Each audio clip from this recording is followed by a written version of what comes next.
palestra, para mim, é uma das mais importantes, porque tem muito a ver com a gente estar na vida se sentindo bem e se sentindo satisfeitas, né? E muitas vezes a gente está insatisfeita e não sabe nem por quê. Então, esse bate-papo de hoje vai tentar explicar que a nossa felicidade e a sensação de estar satisfeita na vida tem muito a ver com o que é importante para a gente, o que a gente necessita. Então, vocês vão ver que à medida que a gente vai apresentando os slides, vai surgindo coisas, né? E a ideia que eu dei, se depois vocês toparem, eu vou tentar fazer um exercício com todas, se vocês quiserem, para vocês tentarem descobrir a necessidade de vocês. Porque, às vezes, o nosso autodesconhecimento é tanto que a gente não sabe nem por que a gente está reagindo, por que a gente está emburrado, por que a gente está triste. E a gente vai ver que, por trás de toda a reação emocional, tem algo que não foi visto, tem algo que não foi atendido, tá? Então, vamos tentar dar uma chave para vocês, como sempre, tá bom? As necessidades então, não são únicas a vida inteira. Tem algumas que são fundamentais, como todo ser humano, cada uma de nós, a gente quer ver, por exemplo, a gente quer ter liberdade, tá? Isso para algumas é mais importante, para outras não é tanto. Mas se a gente começar... Agora, essa época de Covid está dando muito estresse, porque a gente, em alguma maneira, está se sentindo encurralado, aprisionado, né? A gente não tem liberdade de ir e vir. A gente ou se sai com medo. Então, essa questão do Covid está mexendo muito com esta necessidade que todo ser humano tem de ser livre, de ir e vir, né?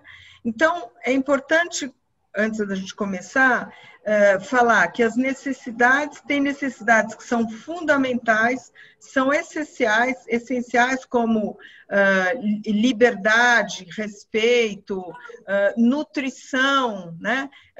Casa, a gente tem um cantinho nosso, um lugar que é nosso, para a gente descansar, para a gente viver. Então, a necessidade de uma moradia, de um canto nosso, todo mundo precisa. E durante o dia, durante a vida, a gente também vai ter necessidades que variam, às vezes até no mesmo dia. Eu acordo de manhã, eu estou com muita energia, eu estou com necessidade de me exercitar. Daí, se eu vou lá, exercito, eu me sinto bem. Aí começa...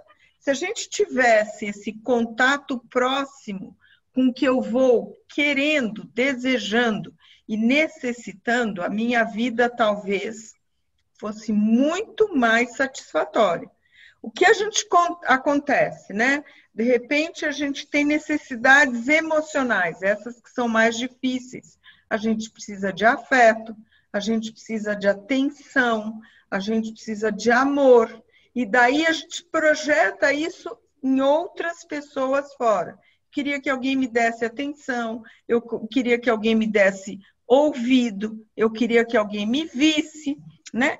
E a gente nem sabe disso, mas a gente tem uma exigência com relação ao outro, e o outro, quando não me atende, porque ele, primeiro que ele não tem obrigação, e depois ele não sabe. Se eu não sei o que eu quero, quanto mais o outro lá fora adivinhar quais são as nossas necessidades. O que é importante para a gente, né? Se nem a gente não faz esse autoexame, essa investigação interna, né? Então, vocês vão ver, vai fazer sentido depois.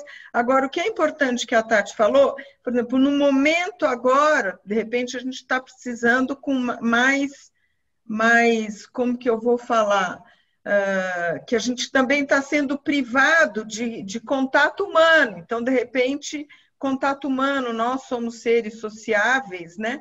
Então, como a gente está privado disso, a gente, se souber que isso está me causando um mal, ou está me causando uma falta, uma carência, eu vou dar um jeito, como um ser adulto, equilibrado e que se abastece e se nutre de tudo que a pessoa precisa, a gente vai atender isso. Mas o problema é esse desconhecimento do que se passa aqui dentro, tá? Então, hoje nós vamos falar um pouquinho disso, né, das necessidades que são importantíssimas para o nosso bem-estar e a gente não tem nem consciência. E depois eu pedi para que vocês, uma situação que gerou conflito, estresse, emburrou, entristeceu, por trás dessa reação emocional tem uma necessidade. Então, talvez depois a gente vai exercitar para ver se vocês conseguem descobrir o que houve, tá bom?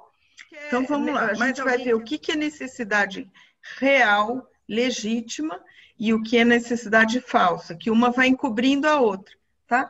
E nessa não exploração desse olhar interno das minhas necessidades reais, a gente começa a encobri-las com necessidade falsa. Então, vamos dizer, um exemplo muito bobo, fácil de entender. Se de repente eu sinto que o meu marido não me dá atenção, não me ama, sei lá, vou dar um exemplo qualquer, só para que me veio aqui na cabeça. A necessidade real é que a gente se sinta amada, que a gente tenha atenção, que a gente se sinta respeitada, e isso não vem acontecendo. E eu não sei o que acontece, eu sei que eu estou me sentindo mal, eu começo daí a cutucar ele, quer dizer, a gente já aprendeu aqui eu inferior com eu inferior, e daí para aliviar, a gente vai encobrindo, em vez da gente investigar e limpar tudo, a gente vai encobrindo. Então, a gente fala assim, bom, então agora eu gosto de fazer compras, uma ideia boba, né? Mas gosto de fazer compras, então tá bom, então eu vou pegar o dinheiro dele e vou gastar lá no Cidade Jardim. Um exemplo bobo. Ou então eu gosto de comer, ou vou chamar todo mundo o tempo todo para a gente fazer festa, almoçar fora, sei lá. Então, isto, na realidade, está encobrindo, e daí vai um movimento compulsivo. Ele não é um movimento fluido, ele é compulsivo, ele tem uma urgência, ele tem uma exigência. Toda vez que tiver exigência e urgência, a gente está numa necessidade irreal, tá? Isso nós vamos falar, Titi. Então, a gente vai falar justamente do que a Titi perguntou. O que são necessidades reais, né? E essas têm que ser respeitadas, porque elas são, inclusive elas fazem parte da minha sensação de me sentir satisfeita, bem-estar, de me fazer até feliz, né? Se elas forem atendidas, né? E daí tem essas necessidades falsas. Então, hoje nós vamos começar a ter ideia do que é isso, do que significa isso, né? Então, antes da gente entrar no tema das necessidades, é importante falar que todos nós temos poderes internos, que aqui no caso a gente fala que a gente tem poderes espirituais. A gente tem um monte de sabedoria, um monte de criatividade, um monte de ideias que a gente não consegue acessar, primeiro porque a gente não tem nem consciência disso. Então, todo esse imenso potencial de poderes que vem do nosso eu superior, para quem está acompanhando as nossas conversas, que vem a partir da nossa parte mais madura, mais poderosa, né? Então, a gente tem um monte de poderes, criatividade, possibilidades que estão à nossa disposição.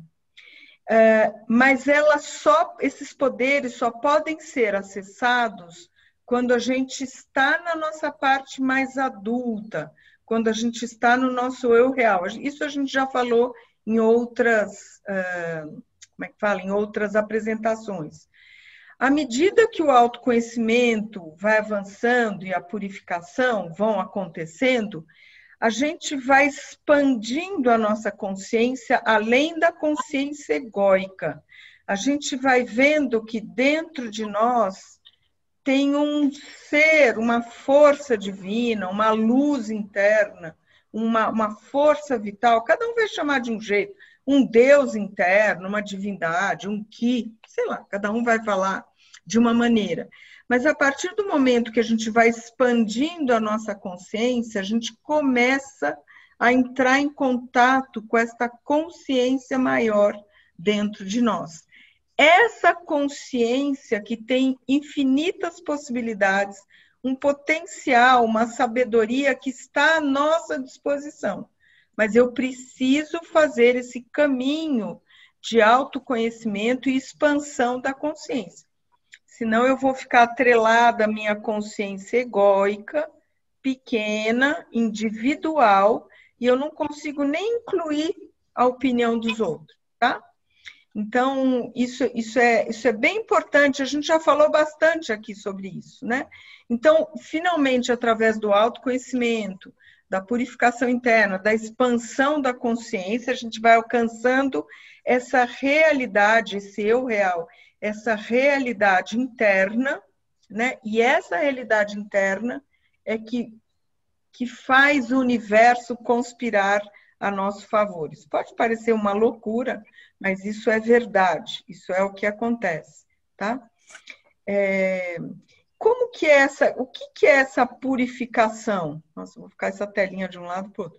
Quando a purificação precede, quando a gente faz esse caminho de autoconhecimento, de expansão da consciência e de purificação interna, cresce imediatamente, a gente vai se sentindo melhor, vai se sentindo menos dependente, a gente já trabalhou aqui a apostila da dependência emocional, a gente vai se sentindo mais maduros, mais autossuficientes, e com essa apropriação de poderes internos, de sabedoria interna, até da nossa própria capacidade mais madura, a gente começa a se sentir melhor, a gente começa a se sentir mais seguro.